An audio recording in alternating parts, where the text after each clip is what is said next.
চোর, পাটপার, সন্ত্রাস, চাঁদাবাজ, লুটেরা শ্রেণী সব এক হয়েছে আবারও বাংলাদেশের সাধারণ মানুষকে শুষে খাবার জন্য। 5ই আগস্ট এদেশের মানুষ যে স্বপ্ন নিয়ে, যেই আশা নিয়ে, আকাঙ্ক্ষা নিয়ে এই দেশ স্বাধীন করেছিল, জীবন দিয়েছিল, ঠিক আগের 1971 সালের 16 ডিসেম্বর এবং 1975 সালের 15 আগস্টের মতো একইভাবে বিজয় ছিনিয়ে নিয়েছে এদেশের সেই এলিট শ্রেণী নামে যাদেরকে আমরা চিনি, সেই শ্রেণী। প্রথম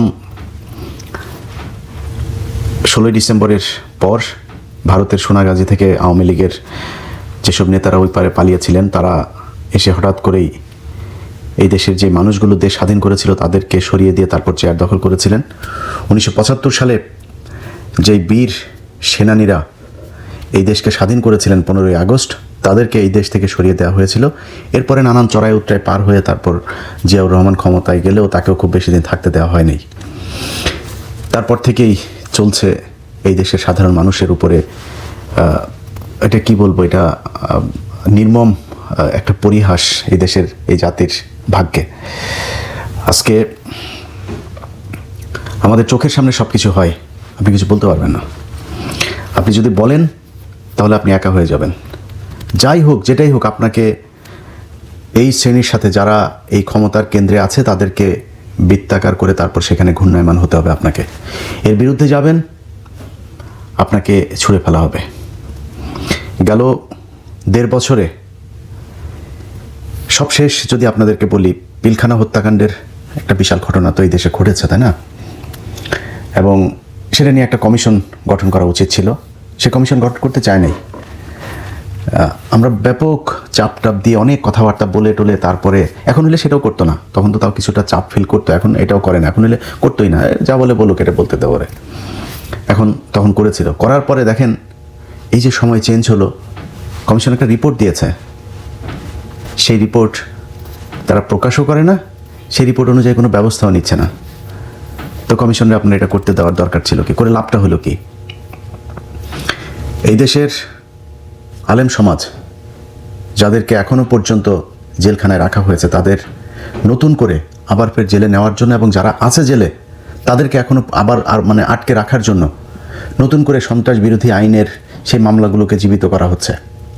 কেরানীগঞ্জে প্রথম আলো, অ্যান্টি টেরোরিজম ইউনিট পুলিশের এবং সিটিটিসি এরা মিলে ডিজিএফআইয়ের একটা চক্র কেরানীগঞ্জে, তাদের পূর্বের এক অভিনেতা আছে আলামিন নামে এক ব্যক্তি, তিনি এই বিভিন্ন মাদ্রাসা খুলতো। সে মাদ্রাসা খুলে নিজের মতো করে সেখানে কিছু ওই পোটলা পাটলি, বোমা টোমা, হাবিজাবি বানানোর যে জিনিসপত্র আছে, এই ধরনের জিনিস নিয়ে রাখতো।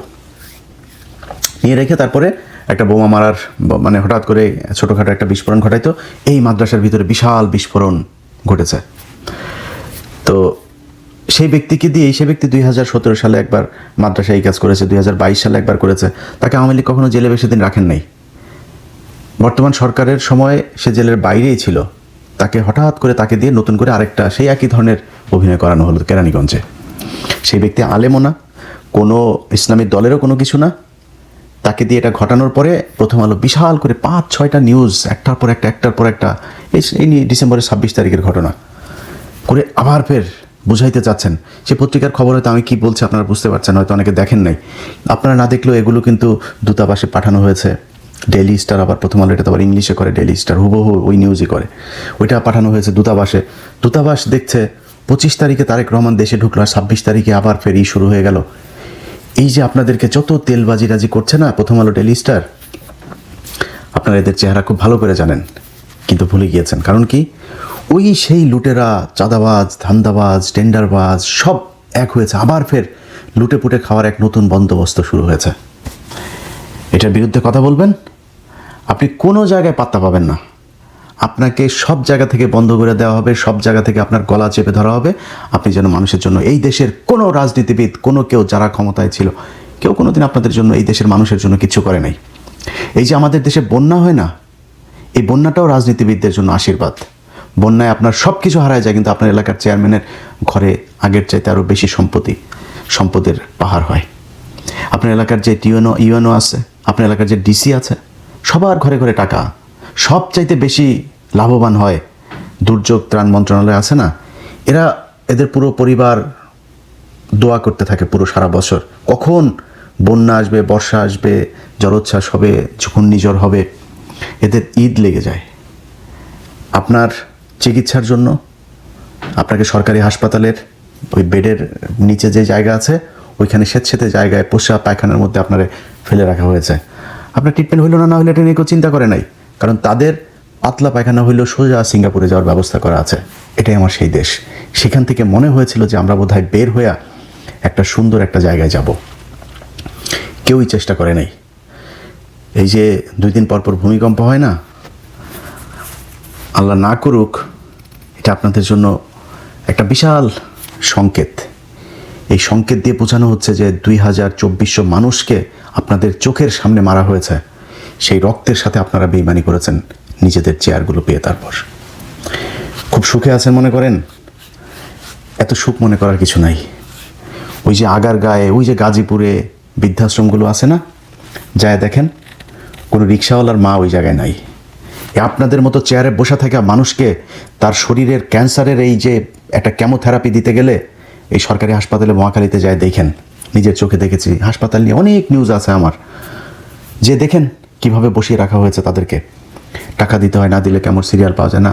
ঢাকা মেডিকেলে একটা ছোট্ট একটা বেডের জন্য কত কান্নাকাটি, এর তদবির ওর তদবির, নানা তদবির ছাড়া কেউ এখানে যা থাকতে পারবেন না, ট্রিটমেন্ট নাই। এই যে মানুষগুলির ওইখানে এই কষ্ট দেন না, কষ্ট দেওয়া নিজে সিঙ্গাপুরে ট্রিটমেন্ট নেন, এই জন্য আপনাদের বাবা মাদেরকে যা এই বৃদ্ধাশ্রমে থাকতে হয়। যান, আমি ইন্টারভিউ নিতে গিয়েছি, আমি প্রতি বছর মা দিবস, বাবা দিবস এগুলোতে দেখতে যাইতাম। কোথায় গুলশানে বাড়ি, কোথায় অমুক বিশ্ববিদ্যালয়ের বিশাল বড় এক প্রফেসর, অমুক সেনাবাহিনীর ব্রিগেডিয়ার একজন, পুলিশের অমুক ডিআইজি, এদের মারা, এদের বাপারা ওইখানে থাকে। এটাই মানুষের অভিশাপ। আমরা এই দুনিয়ায় কেউই একদম 100% ফেরেস্তা হয়ে আসি নাই। আমাদের সবার ছোট বড় পাপ সাপ আছে, কিন্তু মিনিমাম এই মানুষগুলো করার জন্য ভাই এত টাকার তো দরকার নাই। টাকা খাইতে পারতেন তো, আপনার তো টাকা খাওয়ার সেই ব্যবস্থা আছে, আপনি খাইতে পারতেন, সমস্যা কি? এইভাবে লুটপাট করতে হবে? কি দেখেন নাই শেখ হাসিনার যে পতন, পতন দেখেন নাই? এই পতনের পরে আপনি কোন আশায় আবার ফের নতুন করে এগুলো শুরু করেছেন? আপনারা কি মনে করেন এগুলোর বিচার হবে না? এগুলো এমনি পার পেয়ে যাবেন? কিছু কিছু ডিসি, পুলিশ, এসপি, এদের ভাবসাব দেখলে মনে হয় যেন 5 আগস্ট এরা নিজের চোখে দেখে নাই। আজকে এই যে জোর জুলুম করে বিভিন্ন জায়গায়, আমি কোনো দলের ব্যাপারে বলছি না, এক দলের ঋণ খেলাপি, তার প্রমাণ আছে, তারে মনোনয়ন বৈধ। একজনের ছোট্ট একটা নামের বানান ভুল, বাদ, ওইটা ওনাদের যেমনে মনে চায় তেমনে করছেন। 5 আগস্ট দেখেন নাই? ওই যে সিরাজগঞ্জের ওইখানে এক থানার ভিতরে কয়টা পড়েছিল দেখেন নাই? এগুলো তো আপনাদের চোখের সামনেই ঘটেছে। সো আপনারা যদি মনে করেন যে সামনে যারা ক্ষমতায় আসবেন তারা আরেক শেখ হাসিনা হয়ে যাবেন, বাংলাদেশের মানুষ এটা খুব সহজভাবে মেনে নেবে না, এবং মানুষ এখন মানবেও না। এত ক্ষমতাশালী না, মানে হাসিনার পিছনে সারা পৃথিবী ছিল, এটা সত্যি কথা। এই যে মানুষ, এই যে আলেমদেরকে মারতো না, মেরে তারপরে এই দেশটাকে বানানো হয়েছে একটা জঙ্গি রাষ্ট্র। এই জঙ্গি রাষ্ট্রকে বাঁচাইতে হলে কি করতে হবে? শেখ হাসিনাকেই রাখতে হবে। যদি না রাখো তাহলে তোমরা কিন্তু ওই দেশ কিন্তু জঙ্গি ধরে নিয়ে যাবে, এরকম এক চিত্র তুলে ধরা হয়েছিল। পাশের শক্তিশালী দেশ ভারত সর্বোচ্চ সাপোর্ট দিয়েছে তাদেরকে। আপনারা কোন দল, বিএনপি বা জামাত, যে আসেন আপনাদেরকে দিবে? করেন নাই, ঠিক করেন নাই। নিজেরা ঠিক হবেন এরকম কোনো আলামত নিজের চোখে দেখছি না। সব জায়গাতে একই অবস্থা, যা মনে চায়, যার যেভাবে মনে চায়। এই কয়দিনে কিছু জিনিস দেখলাম, শিক্ষা হইল যে যাদের ক্ষমতা আছে, ধরেন পুলিশের একজন অমুক বিশাল বড় এক অফিসার, ওনারা নিয়ে কিছু করতে যাবেন, আপনারা ফোন দিবে সেনাবাহিনীর আরেক অফিসার, সেনাবাহিনীর ওনারা নিয়ে করতে যাবেন, দিবে বিশাল বড় এক ব্যবসায়ী। সব একই চক্র। শুনবেন না ওই সেনাবাহিনীরটা, শুনবেন না পুলিশের বিরুদ্ধে বলতে গিয়ে পুলিশেরটা ব্যবসায়ীর বিরুদ্ধে শুনবেন না, ওই ব্যবসায়ী খাবে আপনার কাছে, পুলিশেরটা শুনবেন না, তাহলে সেনাবাহিনী। মানে আপনাকে এই চক্রের ভিতরেই থাকতে হবে। এই চক্র থেকে বের হবেন, আপনার জীবন শেষ। আপনি জীবনে কোনোদিন শান্তিতে থাকতে পারবেন না। বহুত কিছু ভাই, এই যে দেখেন না, এই যে জুলাই যোদ্ধা, এই যে সুরভি নামে এক মেয়েকে আপনার করা হলো, মেহেদি নামে একজনকে আপনার গ্রেপ্তার করা হলো। গতকালকে আমি বাংলা ভিশনের নিউজে দেখলাম, সেই নিউজের মধ্যে লেখা যে ওই এক জুলাই যোদ্ধা, তাকে খুঁজে পাওয়া যাচ্ছে, নিখোঁজ জুলাই যোদ্ধাকে পাওয়া গেল মাদক নিরাময় কেন্দ্রে। তা আমার কিউরিওসিটি জাগলো যে আসলে ঘটনাটা কি হয়েছে এখানে।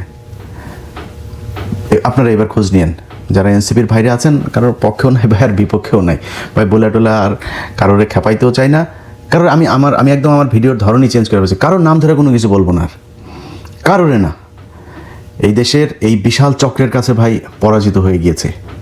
এদেরকে আপনি যদি নাকি সমীহ করে না চলেন, এদের বিরুদ্ধে সরাসরি কথা বলবেন, আপনার কোনো অভিযোগ আছে এদের বিরুদ্ধে, সেটা আপনি প্রচার করবেন, প্রকাশ করবেন, সংবাদ করবেন, যাই করেন, এটার জন্য আপনাকে পে করতে হবে। এই ঝুঁকি কয়জন নিবে বলেন? কেন নিবে? কোনো কারণ আছে নাকি এত ঝুঁকি নেওয়ার? যদি ঝুঁকি নেওয়ার কাজ হয়তো এই দেশে মানুষ জীবন দিতে পারে, জীবন দিয়ে দেখিয়েছে, কিন্তু সেই উপর তলার সেই লোকজনের কাছে আবার এই দেশের মানুষ জিম্মি হয়ে গিয়েছে। বলেন, এই 15টা বছর এই দেশের সমস্যাটা কি ছিল? এই দেশটা স্বাধীন হইল কেন? এই দেশে কি সমস্যা হচ্ছিল এটা জানেন কি না? আমি এই সমস্যা মূল আজকে এই যে বিপ্লবটা ব্যর্থ হইলো, এটার মূল আমি দায় দিব হচ্ছে যে এনসিপির যে কজন আছে তাদেরকে। এনসিপির আজকে একজন নেতা, সে আজকে বলেছে আমার বিরুদ্ধে সে ব্যবস্থা নেওয়া চায়। তো উনি আমার বিরুদ্ধে এই ভালো হয়ে গেছে, তো এই জন্য বাজেভাবে বললাম না। উনি আমার বিরুদ্ধে কি ব্যবস্থা নিতে চায় এটা উনি ভালো করে বলতে পারবেন। তবে ওনাদের বিরুদ্ধে কি ব্যবস্থা সামনে হয়, এটার জন্য আমার মনে হয় আমার উপরে ভরসা করা লাগবে না, মানে আমার কিছু করা লাগবে না। এমনি আপনারা দেখবেন অনেক ব্যবস্থা আপনাদের বিরুদ্ধে নেওয়া হচ্ছে। মাত্র তো মানে ওই কি বলে হলফনামা আর হচ্ছে আয়কর রিটার্নের মধ্যে জালিয়াতি, টাকা পয়সা তো আরও আছে, ওগুলির ব্যাপার আসবে না সামনে? পাগলের মতো ঘুরতে থাকবেন, এই চরকার মতো ঘুরবেন পাগল হয়ে। তারা এখন আমারে এটার ব্যবস্থা চেয়েছে। এটা আমারের বিরুদ্ধে ব্যবস্থা না চায়া মনে করেন আমি সরকারের সমালোচনা করেছি, বা ধরেন প্রথম আলো ডেইলি স্টারের ঘটনায় উস্কানি দেওয়ার কারণে নাকি আমার বাংলা এডিশন বন্ধ করা হয়েছে, ফেসবুক ডাউন করা হয়েছে, ইউটিউব ডাউন করা হয়েছে। বুঝলাম আপনি ডাউন করলেন, যদি এটা সত্যি হয় তো শেখ হাসিনার এই যে বাংলাদেশ আওয়ামী লীগ, বাংলাদেশ ছাত্রলীগ, সব কটা পেজ, ওদের নেতা যারা আছে, এই যে আরাফাত সহ ওবায়দুল কাদের, সবার পেজ বাংলাদেশ থেকে দেখা যায়। সার্চ দেন, দেখা যায় কিনা? সেখানে কি বলে? পুরো বাংলাদেশকে তারা ইটি করে দিতে বলে না, টার্গেট করে কাদের নাম বলে না, কি করতে হবে এগুলি বলে না। আমি এমনি ফেসবুক ইউটিউবে বহুত ইয়েতে আছে যে কারণে কথাবার্তা একটু সেন্সর করে বলছি আর কি বলে না শেখ হাসিনা, শোনেন না আপনারা কি করতে বলে, ধরে কি করতে বলে শোনেন তো তাদের পেজ আর ইউটিউব চ্যানেল কেন বন্ধ হয় না? সমস্যাটা হচ্ছে আপনি ওইসব নিয়ে যা মন চায় বলেন, রাষ্ট্র নিয়ে যা মনে চায় বলেন, আপনি ব্যক্তি যে দুর্নীতি করছে তার নিয়ে আপনি কিছু বলতে পারবেন না। এখন হাসিনার কথা তো কেউ শুনবে না, হাসিনার কথার বাংলাদেশে কোনো ইয়েও হয় না, কার্যকারিতাও নাই, ওইটারে নিয়ে কোনো পাত্তাও দেয় না, ওইটারে নিয়ে কিছু না করলেও সমস্যা নেই। কারণ আমরা যেটা বলি এটার তো মানে আবার মানুষের কাছে তো মূল্যায়ন আছে, মানুষ তো সেটা শোনে, মানুষ সেটার উপরে পদক্ষেপ চায়। এখন আমরা বললে সমস্যা, যে কারণে আমাদের কথা শোনা যাবে না। তো যেই এনসিপির যেই নেতারা আজকে আমাদের ব্যাপারে কথা বলছেন, আপনাদেরকে অনেক সময় দেওয়া হয়েছে ভাই, আপনাদের প্রতি আমি যে পরিমাণে ধৈর্য দেখিয়েছি এত ধৈর্য কারোরে দেখায়নি। কারণ কি, আপনার এই 5ই আগস্টের মহানায়ক এখন মহাখলনায়ক, এই মহানায়কদেরকে আমরা তাদের চুরি চোট্টামি যা আছে সব কিছু আমরা সেন্সর করেছি, যে যাক এরা অন্তত হয়ে যায়। প্রথম দিকে আপনাদের মনে আছে না, দেশের সর্বোচ্চ আদালতের বিচারক 2 ঘন্টার নোটিশে বলল সব রাজুতে আয়, রাজুতে গেল, 2 ঘন্টার নোটিশে সব বিচারকদের করে দেওয়া হলো। ওইটা বিরোধিতা না, ওইটাই করা উচিত ছিল। আওয়ামী লীগ যেটা বলে ওদের ক্ষমতা থেকে গেলে পরের দিন কি করতে হইতো, ওইটা করা উচিত ছিল, এটা করেন নাই বলে আজকে এই সমস্যা। আপনি একটা ঘরের ভেতরে ঢুকেছেন সাপ মারার জন্য, সেই সাপ আপনি ঘরের ভেতর দেখছেন, রেখে দিয়েছেন, তার নামের ওইভাবে যে তার গর্তের ভেতর, ও তো গর্ত থেকে রাতে বের হয়ে আপনাকে কামড় দিবে, এই হুশটুকু আপনাদের হওয়া উচিত ছিল, আপনারা করেন নাই। 5 তারিখের পরপর কিছু নেতা আপনার বিশাল আকারে আওয়ামী বিরোধী মুজিবের ছবি টবি করে হঠাৎ করে চুপ, মানে 1 মাসের মধ্যে সব চুপ। কেন চুপ হয়ে গেল? কারণ ওই যে ওদের মাথায় ঢুকানো হয়েছে যে বাবা এই যে সবাই দেখো কিভাবে চলছে, কিছু টাকা পয়সা লাগবে, টাকা পয়সা কামাই, এইসব বন্ধ করো। টাকা পয়সা কামানোর ভেতর ঢুকাই দিয়ে তারা বলেছে যে আর এরকম করবি তাহলে কিন্তু ওই যে টাকা, ওই যে এখানে গিয়েছিলে এখান থেকে টাকা আনছিস 2 কোটি, ওখান থেকে 50 লাখ, এগুলো সব ভিডিও কিন্তু আছে। একদম চুপ করাই দিল, চুপ করাই দিয়ে তারপরে তাদেরকে দিয়ে শুরু করালো, সুশীল বানায় ফেললো হাসনাতকে। একমাত্র এদের ভেতরে হাসনাত এখন পর্যন্ত, মানে আমি যতটুকু চারিদিক ঘেটে টেটে প্রমাণ যতটুকু আমার মাথায় এসছে, হাসনাত ঠিক আছে। হাসনাতকে ওয়াকার ডেকে নিয়ে গেল, রিফাইন আওয়ামী লীগ নিয়ে আসতে হবে। হাসনাত রাজি হয় নাই, বের হয়ে সে ফেসবুকে পোস্ট করলো। তারপরে আরেক মাল আবার তার 1 ঘন্টা পরে পোস্ট করলো, হাসনাত যেটা বলেছে সেটা মিথ্যা কথা। হাসনাত কি দুধু খায়? হাসনাত মিথ্যা বলেছে ওয়াকারের ব্যাপারে, আর তুমি সত্যি বললা, এ হচ্ছে ভাতাপ্রাপ্ত। এই ভাতাপ্রাপ্ত এই জুলাই যোদ্ধা, এটা কিন্তু আওয়ামী লীগের মাল, কিন্তু এটার ব্যাপারে সাবধানে থাকতে হবে। জানি আমার টুপি পরে তারপরে এই করে আপনার গণসংযোগ করে, ওরা টুপি পরাকে শিখাইছে আমি জানি না। এটা তো মানে চোর বাটপার, এতদিন ধরে আমরা বিএনপি আওয়ামী লীগ এই চোরেদেরকে আমরা দেখে আসছি যে এই নির্বাচন আসলে টুপি পরে, তো টুপি পরে সে এখন করে। আপনাদের উচিত ছিল একদম অল আউট আওয়ামী লীগ এই অভিযানটা চালু রাখা। আপনি সুশীল সেজে টুপি মাথায় দিয়ে প্রথম আলোর অফিসে যায় এখন বলেন মব সন্ত্রাস, কি ভয়ঙ্কর জিনিস চিন্তা করেন। মব, আরে বাবা রে বাবা, প্রথম আলো ডেইলি স্টারের ঘটনা নাকি মব। তাই যদি মব হয় তাহলে এই যে হাসিনার যে গণভবনটা, এটা তো বাংলাদেশের রাষ্ট্রের সম্পদ, সংসদ ভবনটা আপনাকে কি করেছিল? ওইটা কি পিনাকি ইলিয়াস বলেছিল নাকি যে ভাঙতে? কারা ভাঙলো? গতকালকে রাত্রে এই যে স্বেচ্ছাসেবক দলের একজন নেতাকে মারা হলো, পিনাকি ইলিয়াসের লোক ছিল। হাদিকে মারল, পিনাকি ইলিয়াসের লোক ছিল। পিনাকির আর ইলিয়াসের ডাকে যদি নাকি মানুষ কোথাও যেয়ে থাকে, যা যা করেছে এটা বাংলাদেশে করা উচিত। এটা যদি করা হয় এই দেশ শান্ত থাকবে। আপনি ছায়ানট বলেন, উদীচী বলেন, প্রথম আলো বলেন, ডেইলি স্টার বলেন, এরা বাংলাদেশের কোনো কিছু না। এরা ভারতীয় গোয়েন্দা সংস্থার প্রতিষ্ঠান, বাংলাদেশের বিরুদ্ধে সবসময় কাজ করে। আমরা তো বলি নাই যে যমুনা ভাঙেন, বসুন্ধরা ভাঙেন, মেঘনা ভাঙেন, আমরা তো বলি নাই। বলেছি নাকি? কেন বলি নাই? কারণ ওইটা সমস্যা না। ওই সমস্যা আপনি বাংলাদেশের সব ব্যবসায়ীর একই সমস্যা, কিন্তু এগুলো সমস্যা। বাংলাদেশের টিভি, পত্রিকা, চ্যানেল আর কিছু নাই, এদের বিরুদ্ধে কেন বলে? কারণ আছে তো। এই জিনিস আপনারাও জানেন, আমরাও জানি, বাংলাদেশের মানুষ সবাই জানে। আপনারা এখন আমাদেরকে নতুন করে জানাইতে যাচ্ছেন এটা বাংলাদেশের গণমাধ্যম। গণমাধ্যমকে কিছু বলা যাবে না। গণমাধ্যম আপনারা ভেঙেছেন, ৭১ টেলিভিশন, আপনারা সময় টিভি ভাঙচুর করেছেন, আপনারা গাজী টিভি ভাঙচুর করেছেন, আপনারা করেছেন। তখন কোথায় ছিল? সময় পার হয়ে গিয়েছে। সেই সময় পার করে আপনারা এখন সুশীল সেজে এগুলোকে মব বানিয়েছেন যেদিন থেকে, সেদিন থেকে সেটা মারা শেষ। এই দেশের পরিবর্তনের যেই স্বপ্ন এই দেশের মানুষ দেখেছিল, ওই স্বপ্ন ওই দিনই শেষ হয়ে গিয়েছে, যেদিন আপনারা রেকগনাইজ করেছেন যে এটা হচ্ছে মবতন্ত্র। কিসের মবতন্ত্র? এটা বিপ্লব। এই বিপ্লবকে আপনারা অস্বীকার করেছেন, অতএব আপনার অস্তিত্ব বিলীন হয়ে যাবে, আমি বলে দিলাম। এই জুলাইকে যারা ইস্টাবলিশ করতে পারেনি তাদেরকে ৭১-এ ফিরে যেতে হবে। ৭১-এ ফিরে গেলে কি হবে? ৭১ আওয়ামী লীগের। এই ৫০ বছরে তারা এমনভাবে ইতিহাসকে আপনার টেম্পারিং করেছে, এটারে করাপ্ট করতে করতে করতে করতে করতে করতে এটা তার কিছু নাই, এটা শুধুই আওয়ামী লীগের এক ইতিহাস। এই ইতিহাসে জিয়াউর রহমান রাজাকার, এই ইতিহাসে খালেদা জিয়ার সাথে জাঞ্জুয়ার ঘটনা বানিয়েছে। এই ইতিহাসের যদি নাকি আপনি মেনে যদি বাংলাদেশকে রাখতে চান, তাহলে শেখ হাসিনা ছাড়া, ৭২-এর সংবিধান ছাড়া আর বাংলাদেশে কোনো কিছু নাই। শেখ হাসিনা যদি থাকতো তাহলে তারেক রহমান আজকে তার মায়ের লাশটাও দেখতে যেতে পারতো না। যারা ৭১ নিয়ে এত চিল্লাচিল্লি করেন, তাদেরকে এই ২৪-এর কারণে আজকে দেশে যাওয়ার সুযোগ পেয়েছেন। আজকে যে বড় বড় গলায় কথা বলেন, এটাই ২৪-এর কারণে বলতে সুযোগ পেয়েছেন। তো যাই হোক, যারা বিপ্লবী ভাইয়েরা যেটা ভালো মনে করেছেন করেছেন, এটার জবাব আপনারা পেয়ে যাবেন। জামাতের সাথে যুক্ত হতে হয়তো কিছুটা শান্তিতে থাকবেন কিছুদিন, এরপরে দেখেন নির্বাচন এসছে তো, লেটস সি কি হয়।